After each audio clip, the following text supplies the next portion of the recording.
નમસ્કાર વિદ્યાર્થી મિત્રો, સારથી સપોર્ટ યુટ્યુબ ચેનલમાં આપ તમામ મિત્રોનું હાર્દિક સ્વાગત છે।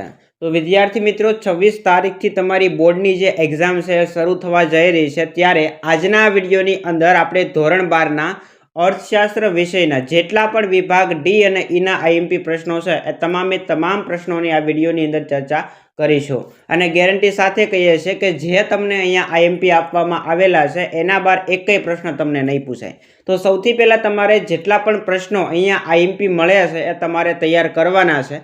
અહીંયા આપણે સૌથી પહેલાં વિભાગ ડીના જેટલા પણ આઈએમપી પ્રશ્નો છે એની વાત કરીએ તો વિદ્યાર્થી મિત્રો, વિભાગ ડી એ તમને ટોટલ 21 ગુણનો પૂછે છે। કેટલા ગુણનો? તો કે 21 ગુણનો, જેની અંદર ટોટલ 10 જેટલા પ્રશ્ન આપ્યા છે, એમાંથી તમારે 7 પ્રશ્નો લખવાના છે। 3 પ્રશ્નો તમે ઓપ્શનમાં કાઢી શકો, તમારે 7 પ્રશ્ન લખવાના છે। જેની અંદર આપણે પ્રકરણની વાત કરીએ તો કયા કયા પ્રકરણમાંથી તમને વિભાગ ડીમાં પ્રશ્ન પૂછાશે? તો કે પહેલું પ્રકરણ, બીજું, 5, 6, 7, 8, 9 અને 10 આટલા પ્રકરણ છે એમાંથી તમને વિભાગ ડીમાં પ્રશ્ન જોવા મળશે। જેની અંદર ખાસ કરીને પ્રકરણ નંબર 2 અને પ્રકરણ નંબર 9 આ બે ચેપ્ટર એવા છે કે જેની અંદરથી તમને 2 પ્રશ્ન આવે છે। જોઈએ આપણે સૌથી પહેલાં વિદ્યાર્થી મિત્રો પ્રકરણ નંબર 1ના આઈએમપી પ્રશ્નો। તો જેની અંદર પહેલો આઈએમપી પ્રશ્ન છે કે અર્થશાસ્ત્રનો અભ્યાસ કરવામાં ઇન્ટરનેટ ટેકનોલોજીનો ઉપયોગ સમજાવો। મોસ્ટ ઇમ્પોર્ટન્ટ પ્રશ્ન છે। બીજો પ્રશ્ન, આકૃતિ અને આલેખ વચ્ચે તફાવત આપો। ત્રીજો પ્રશ્ન, અભ્યાસમાં કમ્પ્યુટર ટેકનોલોજીનું મહત્વ લખો। ત્યાર પછી ચોથો પ્રશ્ન છે, આકૃતિ અને આલેખ દોરતી વખતે ધ્યાનમાં રાખવા જેવી બાબતો જણાવો। અને લાસ્ટ પ્રશ્ન આ પ્રકરણનો, અર્થશાસ્ત્રમાં આલેખ અને આકૃતિનું મહત્વ સમજાવો। તો આ 5 જેટલા પ્રશ્ન છે તમારે પ્રકરણ નંબર 1 માંથી તૈયાર કરવાના છે। જોઈએ હવે આપણે પ્રકરણ નંબર 2ના પ્રશ્ન, જેમાંથી તમને 2 પ્રશ્ન જોવા મળવાના છે। જેની અંદર પહેલો પ્રશ્ન, જીવનની ભૌતિક ગુણવત્તા આંકની મર્યાદાઓ ટૂંકમાં સમજાવો। બીજો પ્રશ્ન, આર્થિક વિકાસ અને આર્થિક વૃદ્ધિ વચ્ચે તફાવત આપો। ત્રીજો પ્રશ્ન, માનવ વિકાસ આંકનું મહત્વ સમજાવો। ત્યાર પછી ચોથો પ્રશ્ન છે, માનવ વિકાસ આંકના જે ઘટકો છે એની સમજૂતી આપો। અને લાસ્ટ પ્રશ્ન છે, માથાદીઠ આવક એટલે શું? માથાદીઠ આવક દ્વારા કઈ રીતે દેશનો વિકાસ જાણી શકાય છે, સમજાવો। તો વિદ્યાર્થી મિત્રો, 5 પ્રશ્ન તમારે પ્રકરણ નંબર 2 માંથી તૈયાર કરવાના છે, જે તમે અહીંયા જોઈ શકો છો, જેમાંથી તમને 2 પ્રશ્ન જોવા મળવાના છે। ત્યાર પછી જોઈએ આપણે પ્રકરણ નંબર 5ના આઈએમપી પ્રશ્ન। તો જેની અંદર પહેલો પ્રશ્ન છે, ગરીબીનું સ્વરૂપ જણાવો। બીજો પ્રશ્ન, ગરીબી દૂર કરવાના રોજગારલક્ષી કાર્યક્રમની સમજૂતી આપો। ત્યાર પછી ગરીબી દૂર કરવાના ઉપાયો સમજાવો। ચોથો પ્રશ્ન, દેશમાં આવકની અસમાનતાના આધારે ગરીબીની તીવ્રતા કેવી રીતે જાણી શકાય છે એ સમજાવો। તો 5મા પ્રકરણમાંથી તમારે 4 જેટલા પ્રશ્ન છે એ તૈયાર કરવાના છે, જે તમે અહીંયા જોઈ શકો છો। પીડીએફ ફાઇલ જોતી હોય તો ડિસ્ક્રિપ્શનમાં લિંક આપી છે। જોઈએ ત્યાર પછી વિદ્યાર્થી મિત્રો પ્રકરણ નંબર 6ના પ્રશ્ન। તો પહેલો પ્રશ્ન છે કે અર્ધ બેરોજગારીનો ખ્યાલ સમજાવો। બીજો પ્રશ્ન, પ્રચ્છન્ન બેરોજગારીનો ખ્યાલ ઉદાહરણ સહિત સમજાવો। ત્યાર પછી ત્રીજો પ્રશ્ન, ખામીયુક્ત શિક્ષણ પદ્ધતિ બેરોજગારી માટે જવાબદાર છે, સમજાવો। ત્યાર પછી સક્રિય બેરોજગારીનો ખ્યાલ આપો। એના પછી 5મો પ્રશ્ન છે, ભારતમાં બેરોજગાર થવાના કારણો સમજાવો અથવા તો જણાવો। અને 6થો પ્રશ્ન છે, ભારતમાં બેરોજગારી ઘટાડવાના ઉપાયો જણાવો। તો 6 જેટલા પ્રશ્ન તમારે પ્રકરણ નંબર 6 માંથી તૈયાર કરવાના છે વિભાગ ડી માટે। ત્યાર પછી આપણે આગળ વધીએ તો પ્રકરણ નંબર 7 તમારી સામે છે, જેની અંદર ટોટલ 5 જેટલા પ્રશ્ન આપ્યા છે, જેમાં પહેલો જ મોસ્ટ ઇમ્પોર્ટન્ટ પ્રશ્ન છે કે નીચા મૃત્યુદરના કારણો જણાવો। બીજો પ્રશ્ન, વસ્તી વિસ્ફોટ વિશે ટૂંકમાં નોંધ લખો। ત્રીજો પ્રશ્ન, ભારતમાં ઊંચા જન્મદર માટેના જે આર્થિક કારણો છે એ સમજાવો। ત્યાર પછી ચોથો પ્રશ્ન છે, વસ્તી નિયંત્રણના ઉપાયો સમજાવો।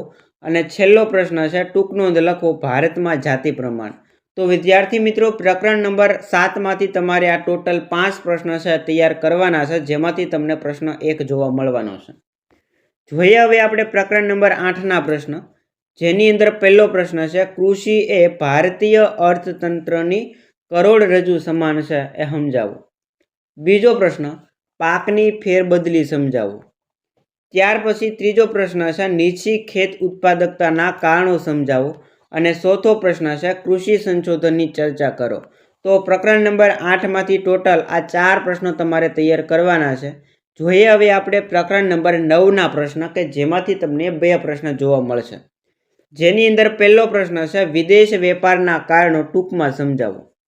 બીજો પ્રશ્ન આંતરિક વેપાર અને વિદેશ વેપાર વચ્ચેનો તફાવત આપો। ત્યાર પછી હુંડિયામણ દર ઉપર ટૂંક નોંધ લખો। ચોથો પ્રશ્ન લેણ દેણ તુલના ચાલુ ખાતા અને મૂડી ખાતાનો તફાવત આપો। ત્યાર પછી પાંચમો પ્રશ્ન લેણ દેણ તુલના ખાતાઓ વિશે સમજૂતી આપો। અને છેલ્લો પ્રશ્ન છે ભારતમાં વિદેશ વેપારનું કદ સમજાવો। તો આ 6 પ્રશ્ન તમારે પ્રકરણ નંબર 9માંથી તૈયાર કરવાના છે। અહીંયા જેટલા પણ પ્રશ્ન મેં તમને આપ્યા છે બધાય પ્રશ્ન બોર્ડની એક્ઝામની અંદર વારંવાર રિપીટ થયેલા છે। તો જેટલા પણ પ્રશ્ન અહીંયા આપવામાં આવે છે ખાસ તમારે સૌથી પહેલાં તૈયાર કરવાના છે, બાકી તમારી પાસે ટાઈમ હોય તો તમે વધારાના પ્રશ્ન કરી શકો। જોઈએ હવે વિદ્યાર્થી મિત્રો છેલ્લું પ્રકરણ 10મું, જેની અંદર પહેલો આઈએમપી પ્રશ્ન છે કે નાના પાયાના ઉદ્યોગોનું મહત્વ સ્પષ્ટ કરો। બીજો પ્રશ્ન વિશિષ્ટ આર્થિક વિસ્તાર સમજાવો। ત્રીજો પ્રશ્ન મૂડીરોકાણને આધારે ઔદ્યોગિક માળખું સમજાવો। ત્યાર પછી ચોથો પ્રશ્ન માલિકીના આધારે ઔદ્યોગિક માળખું સમજાવો। અને પાંચમો પ્રશ્ન છે વિશિષ્ટ આર્થિક વિસ્તાર સમજાવો। તો વિદ્યાર્થી મિત્રો પ્રકરણ નંબર 5માંથી પ્રકરણ નંબર 10માંથી આ 5 પ્રશ્ન તમારે તૈયાર કરવાના છે। અહીંયા જેટલા પણ વિભાગ ડીના આઈએમપી પ્રશ્નો હતા એ તમામે તમામ પ્રશ્નોની અહીંયા આપણે ચર્ચા કરી છે। હવે આપણે વિભાગ ઈના જેટલા પણ આઈએમપી પ્રશ્નો છે એની ચર્ચા કરીએ। તો વિદ્યાર્થી મિત્રો વિભાગ ઈ છે તમને ટોટલ 25 ગુણનો છે એ બોર્ડની એક્ઝામની અંદર પૂછવામાં આવે છે। કેટલા ગુણનો? 25 ગુણની અંદર, જેની અંદર તમને ટોટલ 7 પ્રશ્નો આપ્યા છે, એમાંથી તમારે કોઈ પણ 5 પ્રશ્નો સિલેક્ટ કરીને લખવાના છે, જેની અંદર 2 પ્રશ્ન તમે ઓપ્શનની અંદર કાઢી શકો। કયા કયા પ્રકરણમાંથી પ્રશ્ન આવે છે? તો કે 3, 5, 7, 8 અને 11। 3, 5, 7, 8 અને 11 આટલા ચેપ્ટરમાંથી તમને વિભાગ ઈની અંદર પ્રશ્ન આવે છે, જેની અંદર 7મું ચેપ્ટર અને 11મું ચેપ્ટર આ 2 ચેપ્ટર એવા છે કે જેની અંદરથી તમને 2 પ્રશ્ન જોવા મળવાના છે। સૌથી પહેલાં અહીંયા વિદ્યાર્થી મિત્રો આપણે પ્રકરણ નંબર 3ના આઈએમપી જે પ્રશ્ન છે એની વાત કરીએ તો પહેલો આઈએમપી પ્રશ્ન છે કે ફુગાવાની વ્યાખ્યા આપી એના કારણો સમજાવો। બીજો આઈએમપી પ્રશ્ન ફુગાવાની વ્યાખ્યા આપી એના લક્ષણો સમજાવો। ત્રીજો પ્રશ્ન નાણાંનો અર્થ આપી એના કાર્યો સમજાવો। અને ચોથો પ્રશ્ન છે સાટા પ્રથાનો અર્થ આપી સાટા પ્રથાની જે મર્યાદા છે એ સમજાવો। ડિસ્ક્રિપ્શનની અંદર મેં સંપૂર્ણ પીડીએફ ફાઇલ લિંક આપી છે, ત્યાંથી તમે ડાઉનલોડ કરી શકો છો। અને અહીંયા જેટલા પણ પ્રશ્ન તમને આપવામાં આવેલા છે એ તમામે તમામ પ્રશ્ન બોર્ડની એક્ઝામની અંદર વારંવાર રિપીટ થયેલા છે એવા જ પ્રશ્ન તમને અહીંયા આપ્યા છે। તો સૌથી પહેલાં તમારે આ જે પ્રશ્નો છે તમારે તૈયાર કરવાના છે। જોઈએ હવે આપણે પ્રકરણ નંબર 5ના આઈએમપી પ્રશ્નો, તો જેની અંદર ટોટલ 3 જ પ્રશ્ન આપ્યા છે, જેમાં પહેલો પ્રશ્ન ગરીબીનો અર્થ આપી ગરીબીના નિર્દેશકો સમજાવો। બીજો પ્રશ્ન ભારતમાં ગરીબીના કારણો સમજાવો। ત્રીજો પ્રશ્ન ભારતમાં ગરીબી ઘટાડવાના ઉપાયોની ચર્ચા કરો। તો આટલા પ્રશ્ન તમારે ચેપ્ટર નંબર 5માંથી તૈયાર કરવાના છે। જોઈએ પ્રકરણ નંબર 7 કે જેમાંથી તમને 2 પ્રશ્ન જોવા મળવાના છે, જેમાં પહેલો આઈએમપી પ્રશ્ન મૃત્યુદરનો અર્થ આપી નીચા મૃત્યુદરના કારણો જણાવો। મૃત્યુદરનો અર્થ આપી નીચા મૃત્યુદરના કારણો જણાવો। બીજો પ્રશ્ન ઊંચા જન્મદર માટેના કારણોની વિગતવાર ચર્ચા કરો। ત્રીજો પ્રશ્ન ભારતમાં જાતિ પ્રમાણ એટલે કે દર 1000 પુરુષોએ સ્ત્રીઓની સંખ્યાની ચર્ચા કરો। તમને એમ પણ પૂછાઈ શકે કે ભારતમાં જાતિ પ્રમાણની ચર્ચા કરો અથવા તો ભારતમાં દર 1000 પુરુષોએ સ્ત્રીઓની સંખ્યાની ચર્ચા કરો, આવી રીતે પણ તમને પ્રશ્ન આવી શકે। ચોથો પ્રશ્ન વસ્તી નિયંત્રણના ઉપાયોની વિગતવાર સમજૂતી આપો। 4 જેટલા પ્રશ્ન તમને આપ્યા છે આઈએમપી, અને ફરજિયાત આ જે પાર્ટ છે એમાંથી તમને આલેખવાળો પ્રશ્ન પૂછાય છે। તો ખાસ તમારે ચેપ્ટર નંબર 7માંથી આલેખવાળો જે પ્રશ્ન છે એ તમારે આલેખ તૈયાર કરવાનો છે। ઓકે, 2 પ્રશ્ન તમને આમાંથી પૂછાય છે, ગમે એ 4માંથી એક પ્રશ્ન હશે અને છેલ્લે એક આલેખવાળો પ્રશ્ન હશે। તો ખાસ તમારા જે પાઠ્યપુસ્તકમાં આલેખવાળા પ્રશ્ન છે એ તમારે તૈયાર કરી લેવા। જોઈએ હવે આપણે પ્રકરણ નંબર 8ના પ્રશ્ન, જેમાં 2 પ્રશ્ન છે। પહેલો પ્રશ્ન ભારતમાં ખેત ઉત્પાદકતા વધારવાના ઉપાયો સમજાવો। અને બીજો પ્રશ્ન, કૃષિ ક્ષેત્રની નીચી ખેત ઉત્પાદકતાના કારણો છરશો. આ બે પ્રશ્ન મોસ્ટ ઇમ્પોર્ટન્ટ છે. જોઈએ 11મું ચેપ્ટર, જેમાંથી બે પ્રશ્ન આવે છે. સ્થળાંતરનો અર્થ આપી એની નકારાત્મક અસરો સમજાવો.